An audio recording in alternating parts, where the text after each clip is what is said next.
Podium mic check. 1, 2, 3, 4, 5, 6, 7, 8, 9, 10. Check, check. All right. Was that a thumbs up? Okay.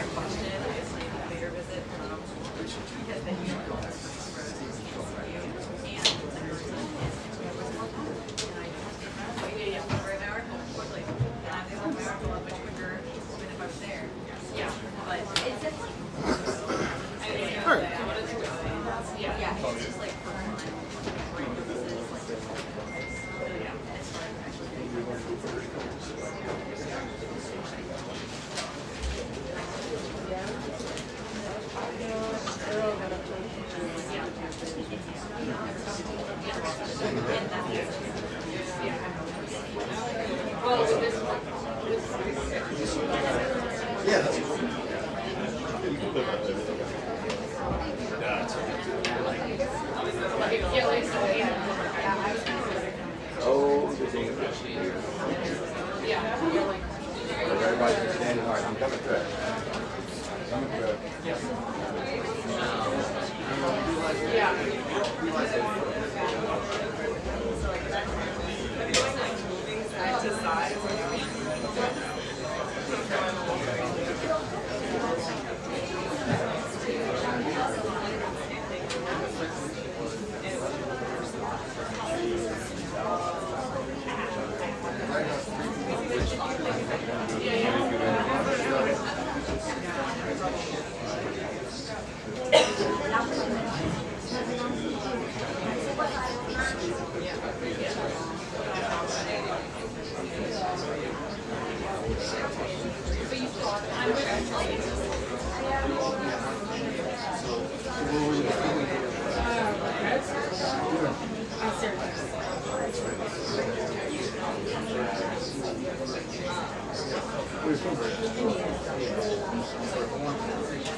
He's still around, but he's still alive. He's still shooting.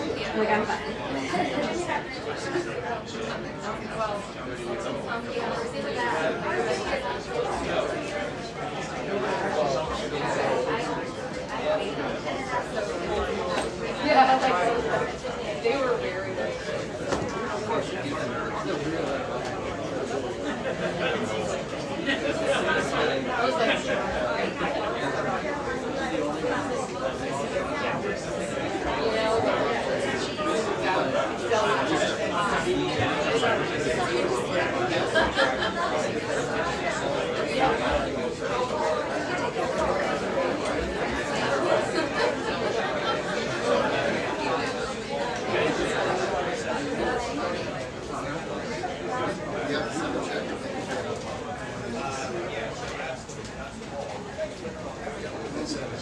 Good afternoon. Thank you so much for your help.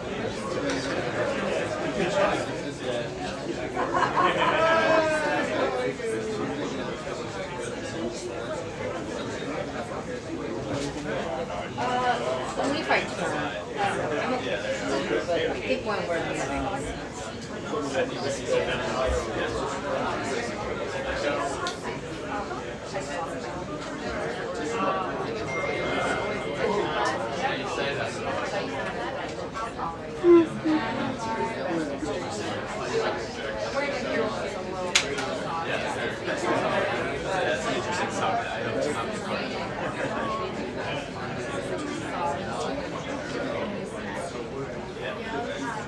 yes.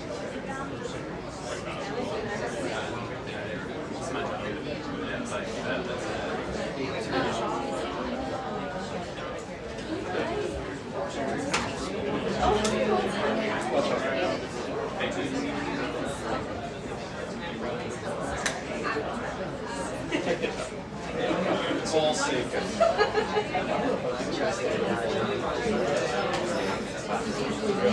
I'm missing it. There's been so many things.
I got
Ni me dijo nada.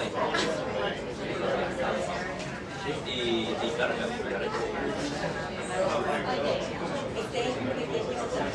para WTTG-TV de cómo se vive en la sala de prensa de la Casa Blanca la salida de Karoline Leavitt, la secretaria de prensa. Esto está más lleno que de muchas noticias y nosotros aquí en la primera fila para presentar.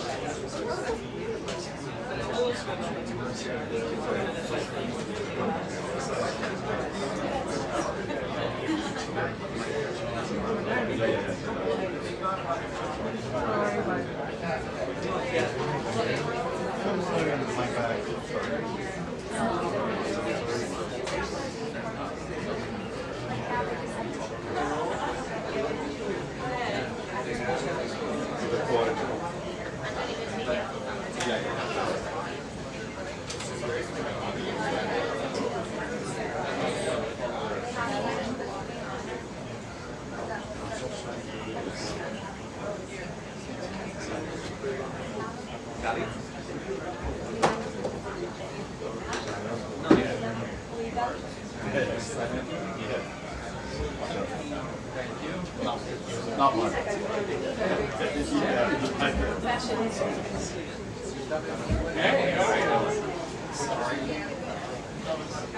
América Hispana tiene un compromiso fundamental.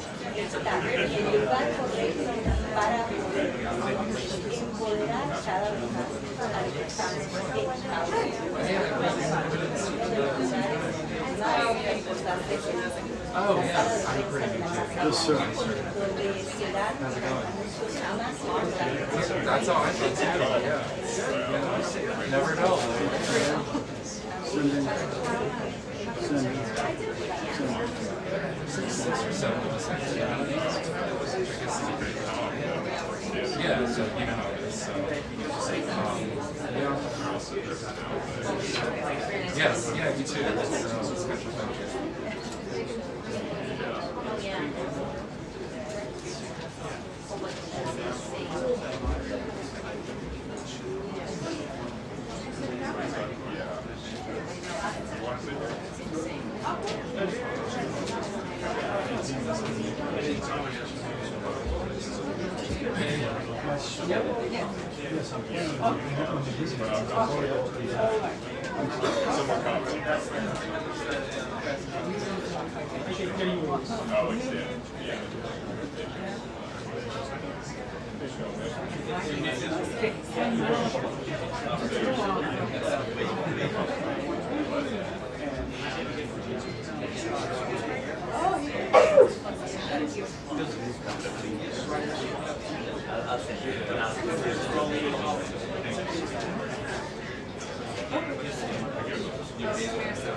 It's good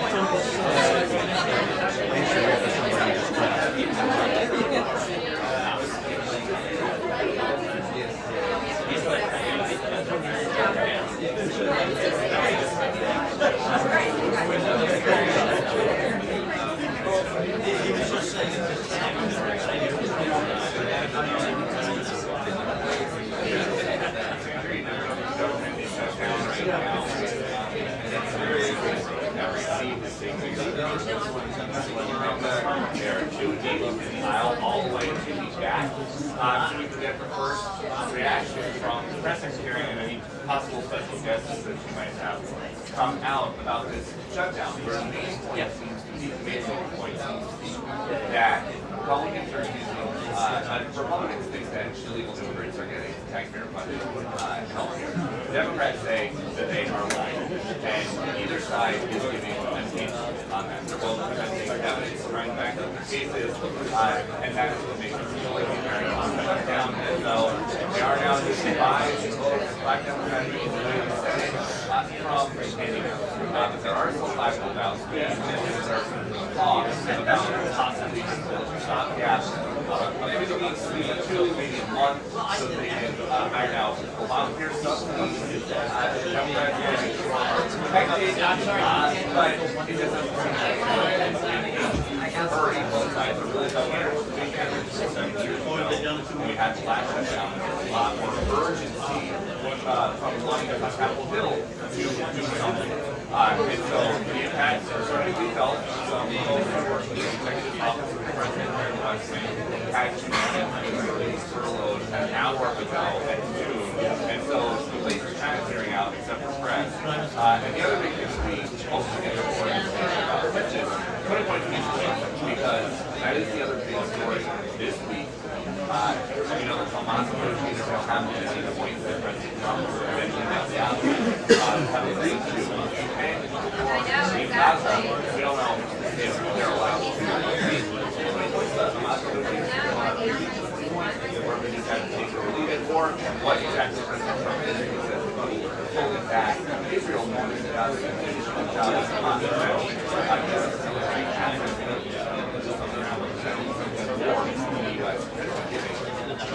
expect a lot more both those things, but especially the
Yeah, I mean, I've been through it.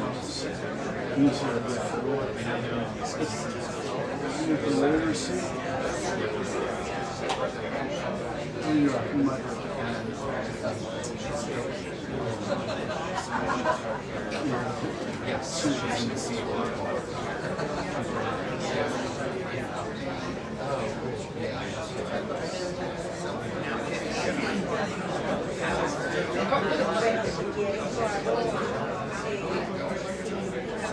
good. That's good.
2 hours.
The Vice President will be giving the briefing as well, just FYI. Welcome. Sorry. So that means put the seal on the burning flag, right from the Vice President. That's the seal of the Vice President. The Vice President is officially treated Karoline Leavitt. Check 1 2, check 1 2. Audio check 1 2. 3 4 5 6 7 8 9 10. Check 1 2.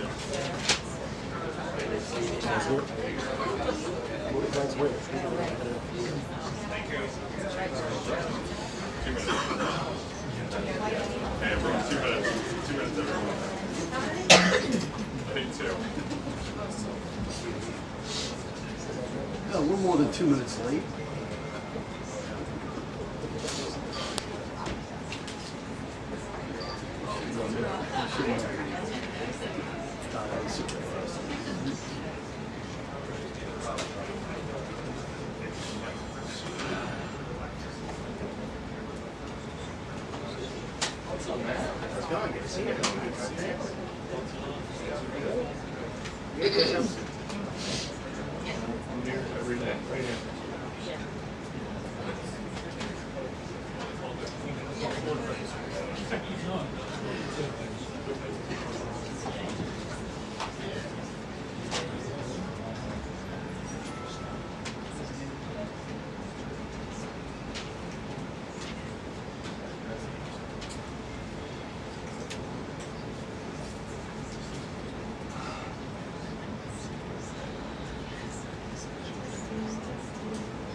Good afternoon, everyone.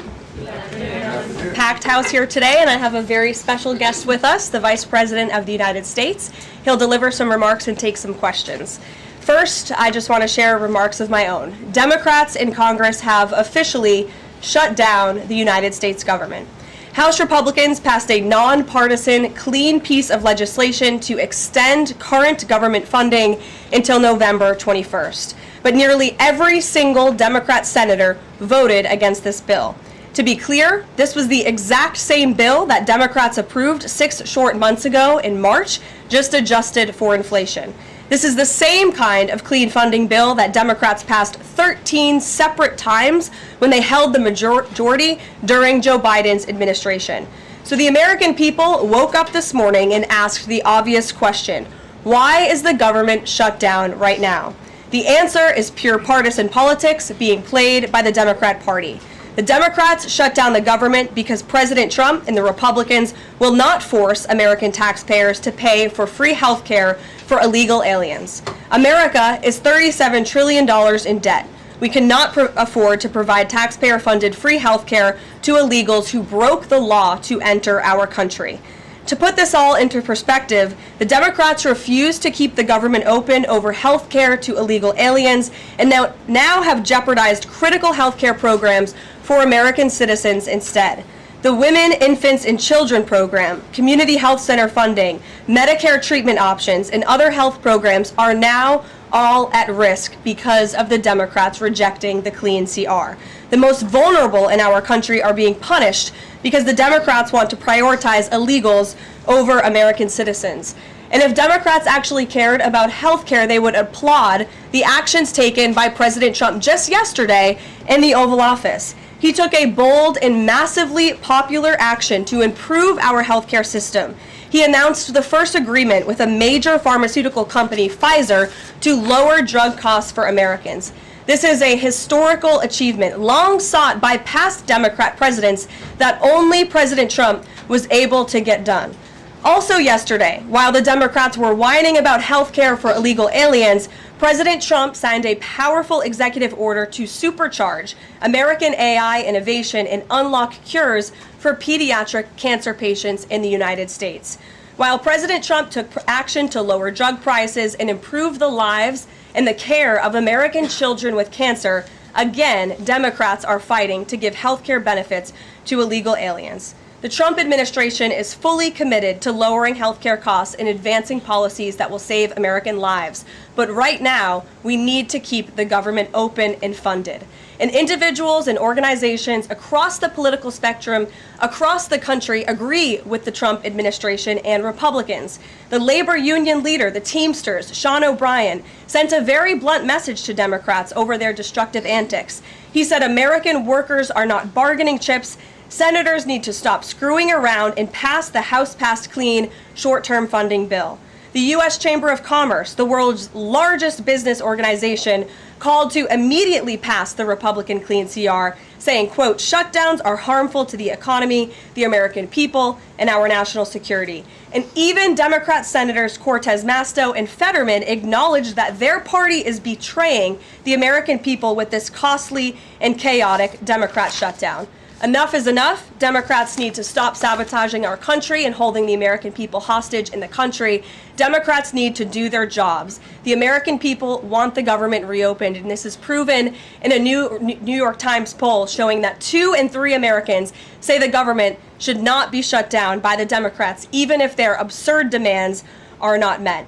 The president and Republicans are working very hard to reopen the federal government. The vice president here has been crucial in this effort. We encourage all Americans across the country, call your Democrat senators and encourage them to reopen the government. That's what President Trump and the vice president want to do. And with that, I will turn it over to our great vice president, J.D. Vance. Great. Well, thank you, Karoline, and good afternoon to everybody, and good afternoon to everybody who's watching at home. It's a tough act to follow, but let me just say a few things, and then I'll take a few questions. Number one, Democrats say that they care a lot about lowering health care costs, and yet, when the president took historic action to work with the drug companies to lower prescription drug prices, the Democrats did nothing to help us. In fact, we would have loved to have the Democrats helping us, but they didn't. They talk about doing something. They don't actually do the hard work of making it happen. What they have done instead is to shut down the government because we won't give billions of dollars to health care funding for illegal aliens. That is what has actually happened. To the American people who are watching, the reason your government is shut down at this very minute is because, despite the fact that the overwhelming majority of congressional Republicans and even a few moderate Democrats supported opening the government, the Chuck Schumer AOC wing of the Democratic Party shut down the government because they said to us, we will open the government, but only if you give billions of dollars of funding for health care for illegal aliens. That's a ridiculous proposition.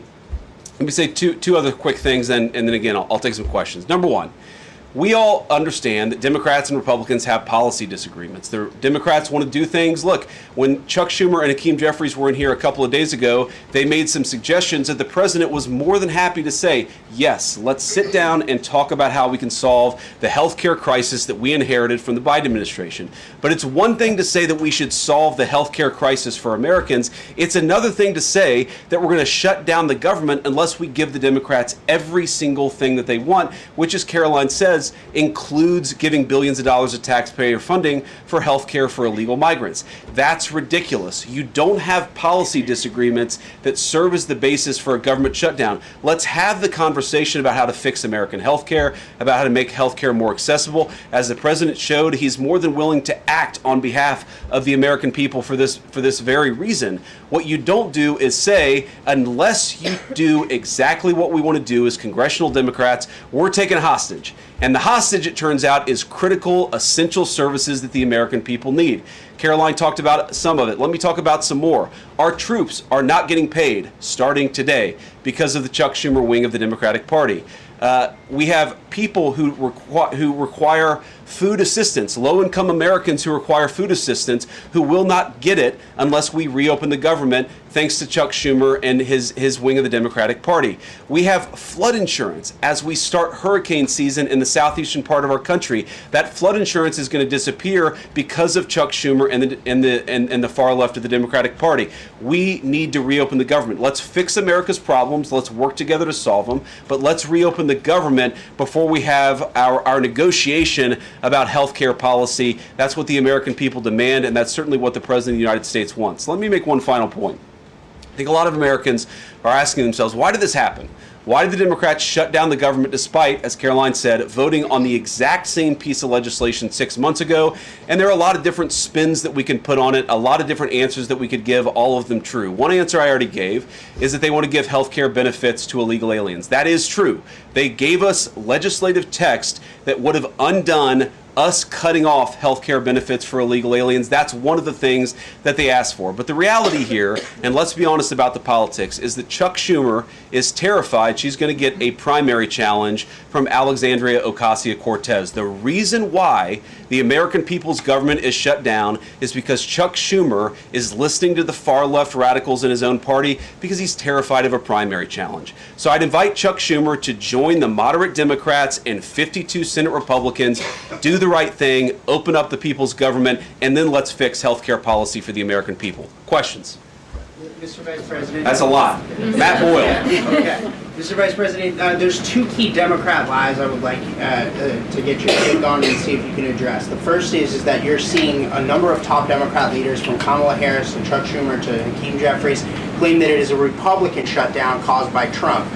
The second is that they're out there now claiming that they don't want to give health care to illegal aliens. Can you address both of those lies from the Democrat Party? Yeah, so on the point that it's a Republican shutdown, look, it's obviously a Democratic shutdown. Just look at the vote totals in the House, look at the vote totals in the Senate, and look at the President of the United States' own action and conduct throughout this crisis.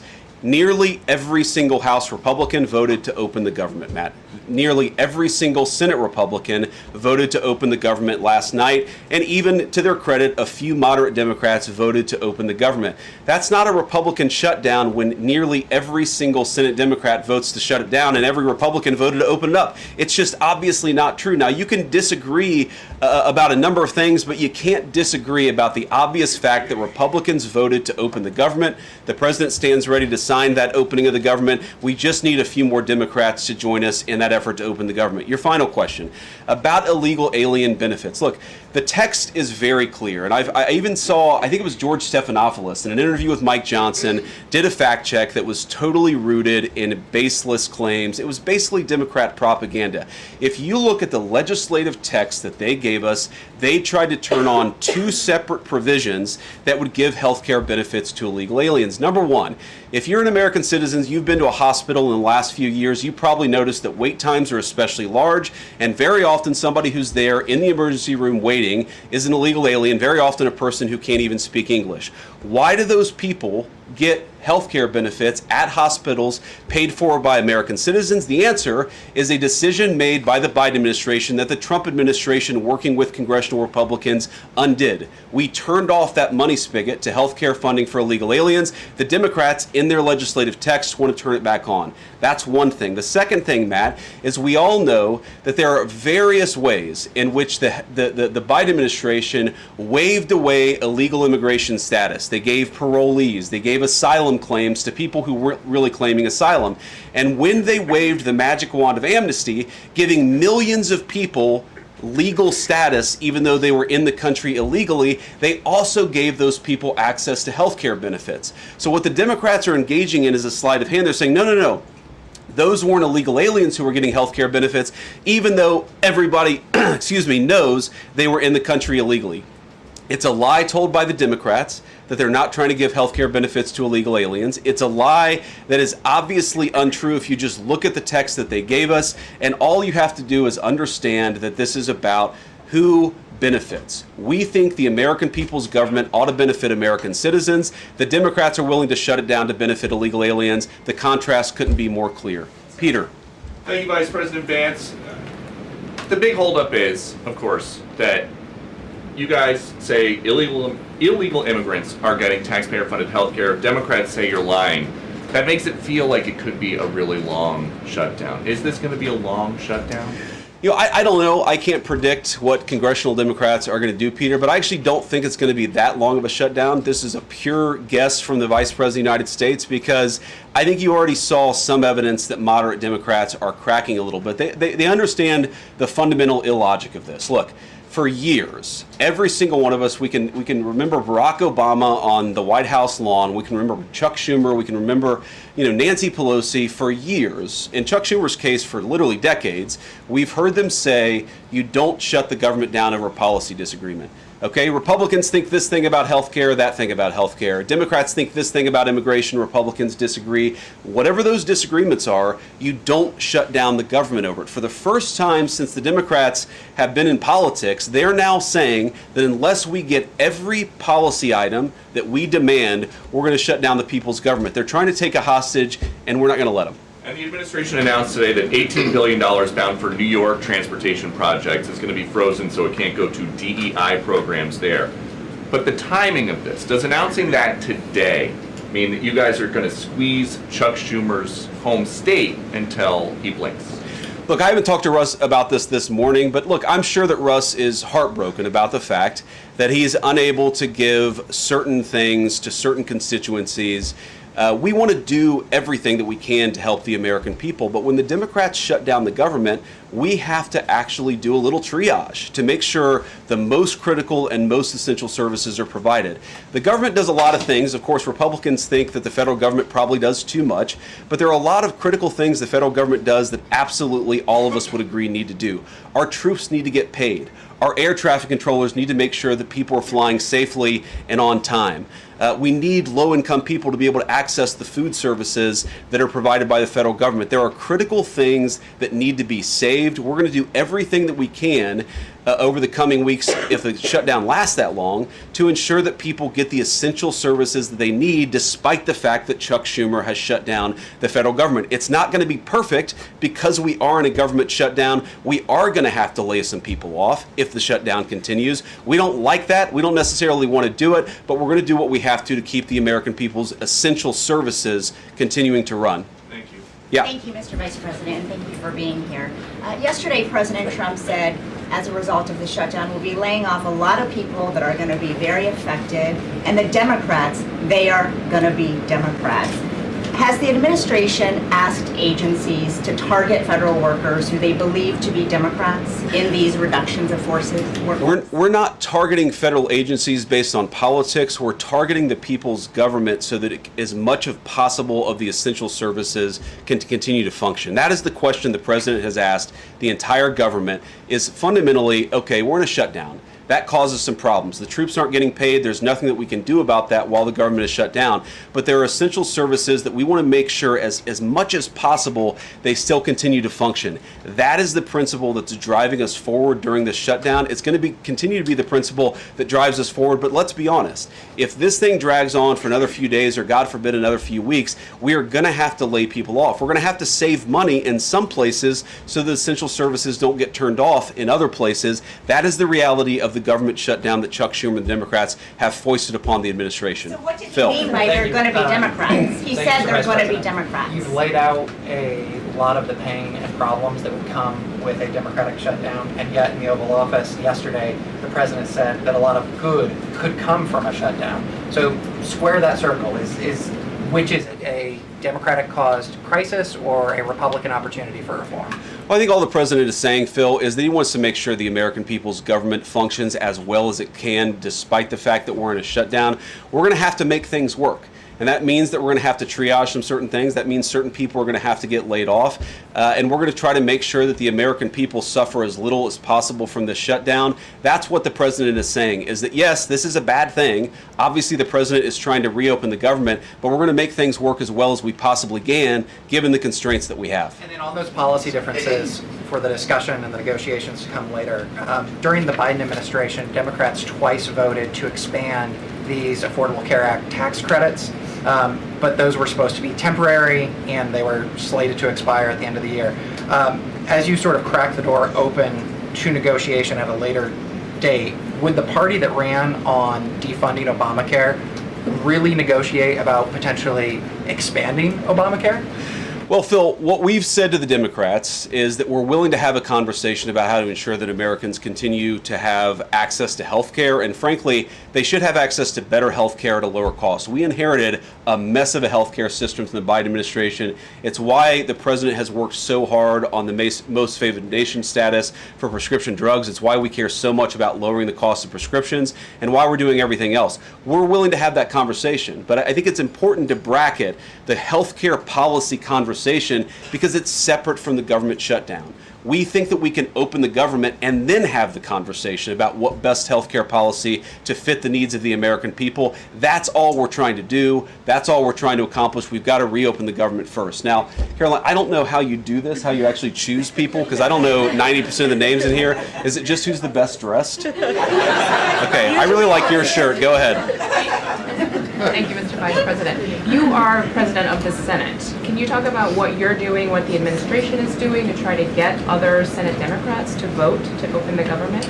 Yeah, we're talking to a number of our colleagues, Democratic and Republican, in the Senate. I talked to a number of them last night. The president, of course, is talking to them as well. I think there really are two categories of demands that I've seen privately from congressional Democrats. I think on the one hand, those who are negotiating in good faith are saying, look, we just want to make sure that we're able to have a conversation with the administration about some of the critical needs that we see that need to get fixed over the next few months. We recognize it's kind of absurd, and a lot of them will admit in private that it's kind of absurd to shut down the people's government over these disagreements, but just agree to negotiate with us in good faith on these issues, and of course we're having that conversation with them. Then there's another category, people who say, give us everything we want or we're going to keep the government shut down. We just write those people off because they're not negotiating in good faith. And frankly, we don't need them. We've already got 3 more Democrats last night than I thought we would get. And I think it's because they recognize the illogic of the position of taking the entire American economy hostage because they don't get their policy priorities. So 3 moderate Democrats joined 52 Republicans last night. We need 5 more in order to reopen the government. And that's really where we're going to focus, is how to get those 5 additional Democrats. Thanks, Mr. Vice President. First 2 questions. Are there plans to meet Democratic leaders again in the coming days, or are you planning on plucking out senators one by one? So that's the whole question? No, I got a second question. Okay, go ahead and ask the second question. So the president's been posting some images of Leader Jeffries and Senator Schumer I saw. recently. You've said that you're interested in good faith negotiations with these leaders, but what message does that send? Is it helpful to post pictures of Leader Jeffries in a sombrero if you're trying to have good faith talks with him? Oh, I think it's funny. The president's joking, and we're having a good time. You can negotiate in good faith while also poking a little bit of fun at some of the absurdities of the Democrats' positions, and even, poking some fun at the absurdity of the Democrats themselves. I mean, I'll tell Hakeem Jeffries right now, I make this solemn promise to you that if you help us reopen the government, the sombrero memes will stop. And I've talked to the President of the United States about that. Now, to your first question, are we negotiating one-on-one? Are we negotiating in groups? Look, I will go to the U.S. Capitol right now and meet with Chuck Schumer or any Senate Democrat if it helps us reopen the government. Most of the conversations, in my experience at least, have been one-off. We're also, of course, relying on some of our Senate Republican colleagues who have good relationships across the aisle. We're going to do whatever we have to do is the answer, and I think it's tough to predict what shape this negotiation is going to take over the next few months, but I feel good about the fact that Democrats already realize privately the fundamental irrationality of their position. I hope that they're going to publicly acknowledge it and reopen the government. The guy in the back, yeah. Thank you, Mr. Vice President. You responded to a post on X of Chuck Schumer on the House floor back in 1996, railing against illegal immigrants receiving taxpayer-funded benefits. You said Chuck Schumer once recognized that it was disastrous to give illegal aliens rewards for breaking the law. Now he wants to shut down the government unless we reward illegal aliens for breaking the law. Why has Chuck Schumer changed his stance? That's a good question. Actually, it's a very tough question. Asking me to get in the head of Chuck Schumer is not a place I particularly want to be, but my basic read on it is that the entire Democratic Party, the political leadership, not every Democrat nationwide, but the political leadership of their party has got it into their heads that the only way to be compassionate is to be compassionate to illegal aliens rather than American citizens. If you go back to what Bill Clinton was saying, even Barack Obama in some cases, what he was saying about illegal immigration 10, 15, 20 years ago, you would put them on the MAGA right based purely on their rhetoric around illegal immigration. So I don't know why they've gone so far to the left. I think it's bad for the country. I think it's bad for them politically. But our principle, all I can do is speak for the president that I serve and the country, the administration that I serve right now. We believe that the American people's government exists for the American people. That means the people who have the legal right to be here, and that's why we're fighting to reopen the government. And unfortunately, the Democrats are fighting to shut it down for the benefit of illegal aliens. And I'll take a couple more, and then I'll let Karoline. I'll go back to my day job so Karoline can go back to hers. All right. Yes. Thank you, Mr. Vice President. Just going back to the sombrero. You said that the president is joking, but Hakeem Jeffries says that these memes were racist. What's your response to that? And just if I may briefly go off topic, Secretary Hegseth yesterday made an edict about no more beardos in the military. Just wondered what. Sorry, what did he say? No more beardos. Beards. Oh, sorry, it's my accent. Just wondered your response to that. I didn't see that particular comment. I thought Pete gave a hell of a speech, and a speech that really is just oriented around returning the American military to the very high standards that it has had for virtually its entire history until Joe Biden came along and decided to lower standards. I think it was bad for our military and it was bad for our troops. When I was a young United States Marine, I did not have a beard. I am now the vice president, so I get to do what I want to do. But I think Pete's trying to re-implement high standards, and that's a very good thing. On the sombrero thing, I mean, Hakeem Jeffries said it was racist, and I know that he said that, and I honestly don't even know what that means. Like, is he a Mexican American that is offended by having a sombrero meme? I mean, I saw one of the major TV stations put the meme up and then say, this is AI generated. And he had like the curly animated mustache too. It's like, do you really not realize the American people recognize that he did not actually come to the White House wearing a sombrero and a black curly animation mustache? Like, give the country a little bit of credit. We're all trying to do a very important job for the American people. The President of the United States likes to have a little bit of fun when he's doing it, and I think that's okay. I'll take one more question. Mr. Vice President, in every previous shutdown, workers have been furloughed, not laid off. So why does the president want to fire some workers and not just furlough them? Why is this shutdown any different? Well, first of all, we haven't made any final decisions about what we're going to do with certain workers. What we're saying is that we might have to take extraordinary steps, especially the longer this goes on. We're going to have to take extraordinary measures to ensure the people's government operates, again, not perfectly, because it's not going to operate perfectly in the midst of a shutdown, but operate as well as it possibly can. And I think that the Democrats, if they're so worried about the effect this is having on the American people, and they should be, what they should do is reopen the government, not complain about how we respond to the fact that Chuck Schumer and the Democrats have shut down the government in the first place. Thank you all. Also Caroline. going to target some benefits, Mr. Vice President. Thank you. Should See you Americans guys. prepare for their benefits to be cut as well? All right, guys. Well, let's let the fun continue. The Vice President's a very busy man, and I'm happy to take some more questions. I know there's more news today.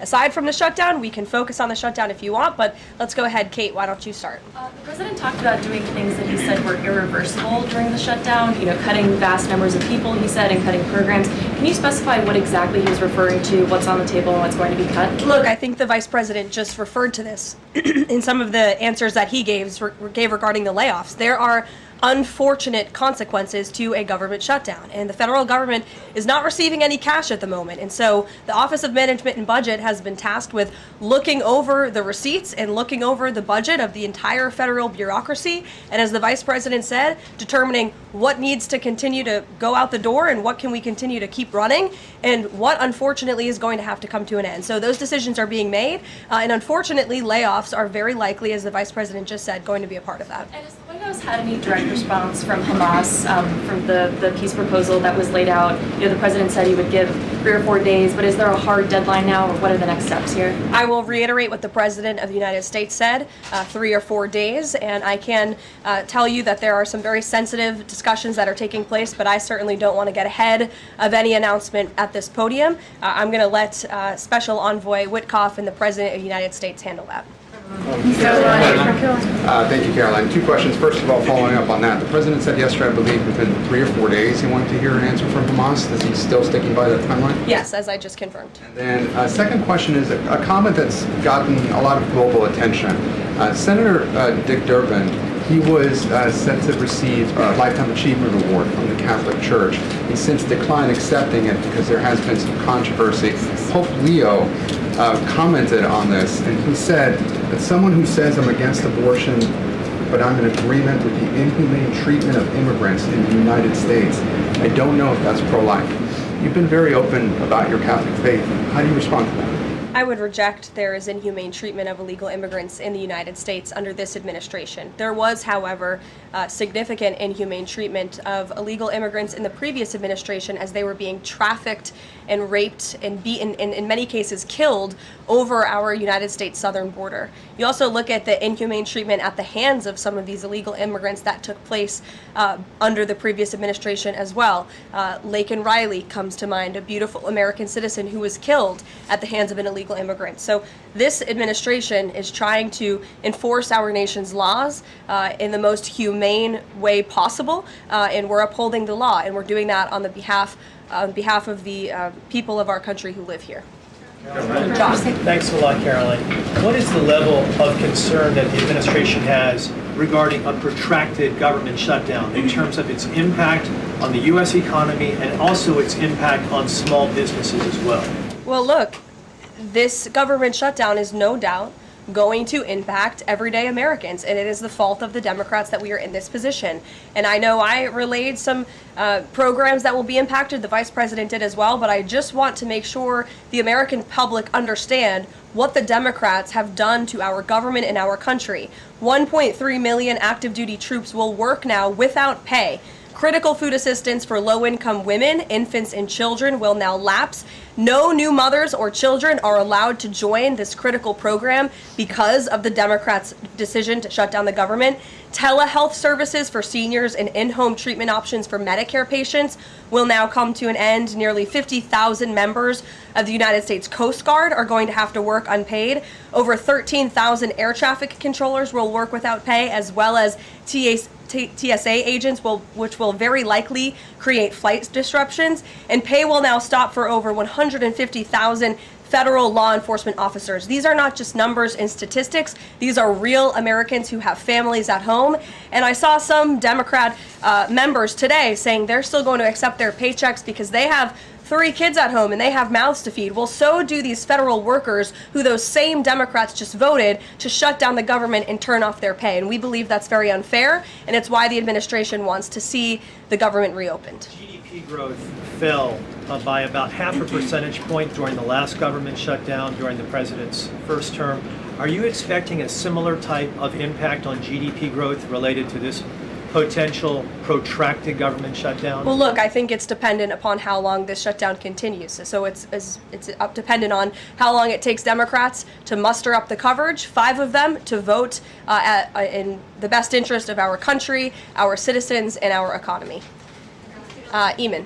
Thank you, Caroline. Yesterday, your administration took a 5% stake in Lithium Americas and a stake in the mine that they're working on, and you've taken stakes in other companies and revenue streams from other companies.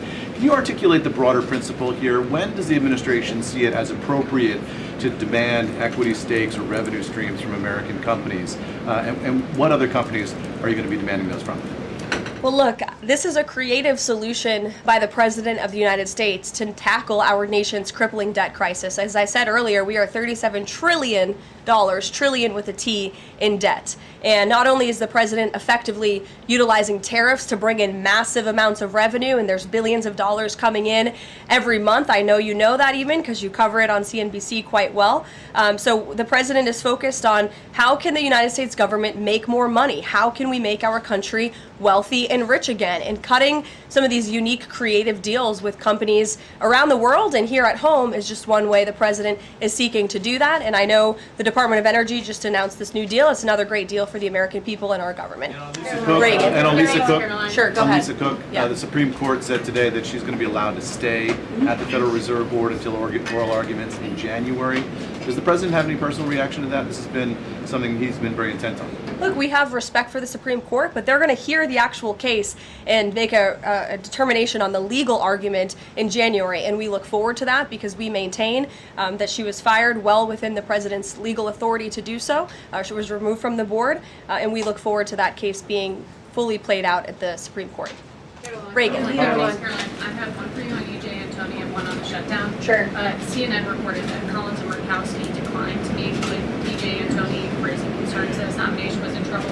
I'm wondering what message Collins and Murkowski are sending to the White House by not meeting with one of the president's nominees. Well, look, E.J. Antoni remains a great ally of the President and our team. It became clear, unfortunately, that he was not going to have the votes, and so we will be announcing a replacement nominee very soon. And on the shutdown, I'm just wondering how soon you could see cuts to the federal workplace, and if there's a specific agency that will experience the most cuts or be focused. Unfortunately, because the Democrats shut down the government, the President has directed his cabinet, and the Office of Management and Budget is working with agencies across the board to identify where cuts can be made, and we believe that layoffs are imminent. They are, unfortunately, a consequence of this government shutdown. Ed. So you talk about the layoffs being imminent. Is there a percentage then of reduction that the White House is looking for of workforce? I don't have a specific percentage for you. What about China, if I could? So China has not made one soybean purchase this year in the United States. I talked to a farmer yesterday who has about 1,000 acres in Iowa and says this is just killing her. Now, the president has been talking to President Xi. Could China not buying agriculture affect a possible meeting with the president? Would he not meet with Xi because China has refused to buy soybeans from the U.S.? Look, I don't want to speak for the president and make a determination on that from this podium, but what I can tell you is that supporting America's farmers and doing what's best for them is at the top of the president's priority list, and it's at the top of the list for this administration right now. There have been several very high-level meetings on this very topic. We want to help our farmers, and we're exploring the best ways to do that, and I would anticipate there will be more to come on that very soon. Send a message to the Chinese president. Look, I just shared that message. The president wants what's best for America's farmers. Sean. Hey, Carolyn. Hi. 2 things to ask you about. Sure. First thing, I want to ask about this video that the president posted the other day. It was an AI deepfake of himself talking about something called med beds. What was he trying to communicate to the public there, and why did he delete it? I think the president saw the video and posted it, and then took it down. And he has the right to do that. It's his social media. He's incredibly transparent, as you all know. You hear from him directly on social media. He likes to share memes. He likes to share videos. He likes to repost things that he sees other people post on social media as well. And I think it's quite refreshing that we have a president who is so open and honest, directly himself, many a times on Truth. You are hearing directly from the President of the United States. And second thing, how did the White House decide that it is appropriate for Jared Kushner to be working on matters that involve Qatar, the UAE, Saudi Arabia, 3 countries that combined have given him more than $2.5 billion for his investment firm? I think it's, frankly, despicable that you're trying to suggest that it's inappropriate for Jared Kushner, who is widely respected around the world and has great trust in relationships with these critical partners in these countries, to strike a 20-point comprehensive detailed peace plan that no other administration would ever be able to achieve. And so Jared is donating his energy and his time to our government, to the President of the United States, to secure world peace. And that is a very noble thing. And this is a peace plan that has not just been accepted by Israel, but it has been applauded by Muslim and Arab countries around the world. It has been applauded by European leaders around the world. Virtually everyone in the world is supportive of this plan that Jared Kushner offered his time to help put together alongside our Special Envoy Witkoff, the Vice President, the President of the United States, Secretary Rubio, and the President's entire national security team. We are very proud of that plan, and we hope Hamas will accept it because it will lead to a more peaceful and prosperous Middle East. Kristen. 2 questions. One, we're talking a lot about these layoffs and hypotheticals, but Speaker Johnson earlier today said that there is a proposal from the White House that House Republicans are expected to hear this afternoon about these mass layoffs. Can you tell us what is in that proposal? What agencies, what programs, what jobs? What he's referring to is a proposal that our Office of Management and Budget Director, Russ Vought, is going to be proposing to the House Republican Conference. He's going to kind of walk them through what this unfortunately is going to look like so they can discuss it with their constituents back home in their respective districts. So I don't want to get ahead of the Office of Management and Budget, but I'm sure you'll be hearing more about that very soon. Look, we have to put a plan in place. It would be irresponsible of us not to take a look at each and every agency and get an understanding of what we're going to have to do moving forward to do the best we can in the midst of this government shutdown. Thanks, Caroline. Just on that point, though, Russ Vought told House members, according to our notice reporting, that RIFs would happen in 2 days. Already, we know that some have been sitting out from the U.S. Patent Office. So I wonder, one, this administration continues to say that they don't want to lay people off, but obviously there is a plan to lay people off. So what is your message to those people who are getting laid off? And then if the government reopens, will those RIFs reverse? Are they not permanent if the government reopens, specifically if it reopens pretty quickly? Well, sometimes you have to do things you don't want to do, and it's because the Democrats have put us into this position.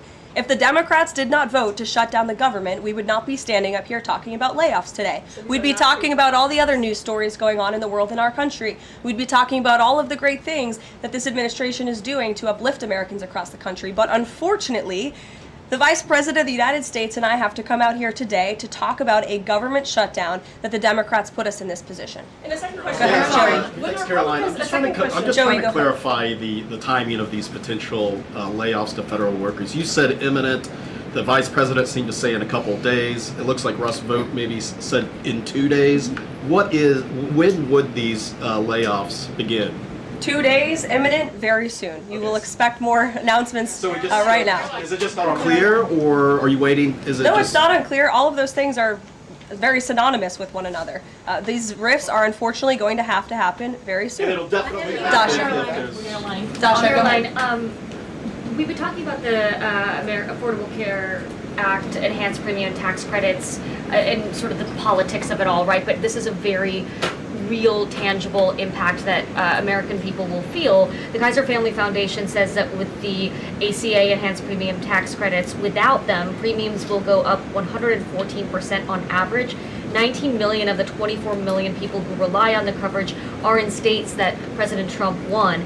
Is he concerned what will happen to those families if this tax credit expires? And aside from the shutdown, is there a plan to keep those premiums down?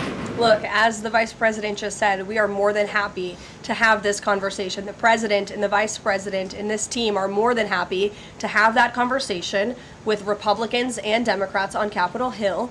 But it cannot happen right now. Right now, we need to reopen the United States federal government because people are going without pay. You have thousands of federal workers who have to show up to work and not get paid, and that's an unfortunate situation the Democrats have put us in. Then we can discuss this very important issue of healthcare that the president absolutely wants to fix. As I mentioned yesterday, he took...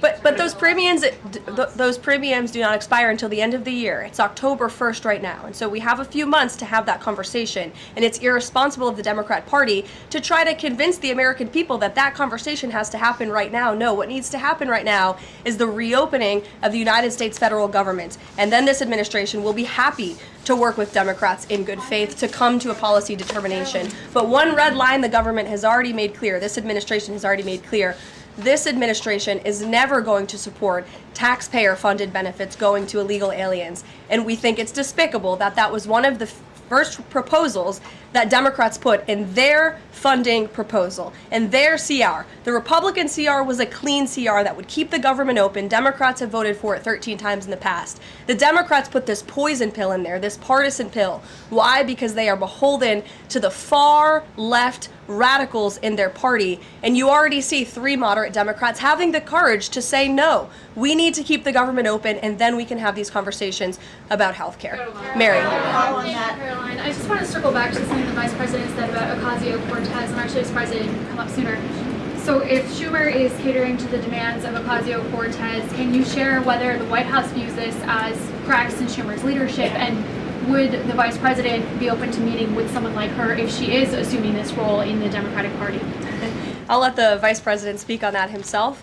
I think that certainly Senator Schumer was not expecting 3 moderates to break with him last night. In fact, last night you heard Senator Schumer say he can't guarantee that he will be able to hold his caucus together. And so again, we encourage Democrats to have the courage to do the right thing, do what you have done 13 times previously, and vote for this clean continuing resolution to keep the government funded. As for what the Trump administration and President Trump is going to do, we'll continue to be very public that we want the government to be open, and as the Vice President said, we'll continue to work in good faith with anyone on Capitol Hill who wants to do right by the American people. Thank you all so much. We'll see you later. Thank you.